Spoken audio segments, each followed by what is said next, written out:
Hi everyone, this is NB. In this video, we are going to learn about operators in Python. Without getting late, let's get started. The next operators are identity operators. Suppose, now we are having A and B as different values referring to different memory places in the CPU. Now, suppose A is B, which is false because A and B are not referring to same value and which is not stored in the CPU at same memory allocation also. Suppose assign A with B. Now A comma B. Both values are 6. Now execute the same command A is B. You are getting true because A is storing B value and B is also storing its value. That's why A and B are referring to the same memory place in the CPU. The next operators are in, not in. They are membership operators. Suppose consider two strings. Let S1 is equal to AB, S2 is equal to ABCDE. Now, if you execute S1 in S2, which returns true, because ABCDE string contains AB as a substring. So, if you execute S2 not in S1, which is true because the string S2, which is more lengthy and ABCDE does not contain in AB.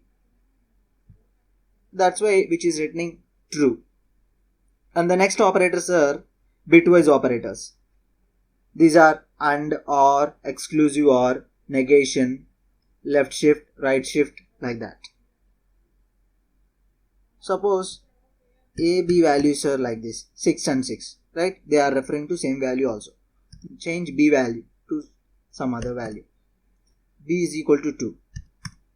A is equal to 6, B is equal to 2. Now A and bitwise and B. You are getting 2. A bitwise or B, 6.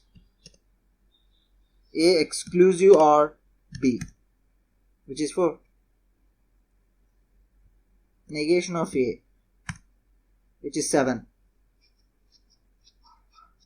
These left shift and right shift operators are worked in the binary form. Suppose consider the value B. B value is 2. In binary format, the value of 2 is 0010.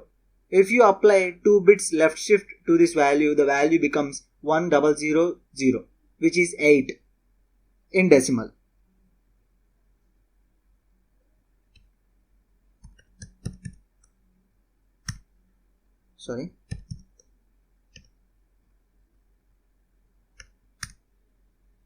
Which is 8, right? Likewise, if you apply right shift, what happens? The value becomes 1. As 2 is 10 in binary form, if you shift right with 1 bit, the value becomes 0001. So the value in decimal is 1. And the next operators are assignment operators, which are also shortened operators. A equal to 5. We are already using this assignment operator from beginning. A equals to B, A equals to 5, which means A is a variable which is storing a value of 5. And next, A plus equals to 2. Now the A value becomes 7. As I said, A plus equal to 2 is equals to A plus 2, which is in short form as A plus equal to 2. In the same way, remaining shortened operators works. Like A percentage equals to 2, A equal to 1, which is a remainder, right? When you divide 9 with 2, the remainder is 1 and the 1 is stored in A. as we have completed some fundamentals in Python, I will make you solve a problem each day at the end of my video, and I will solve that problem on the later day.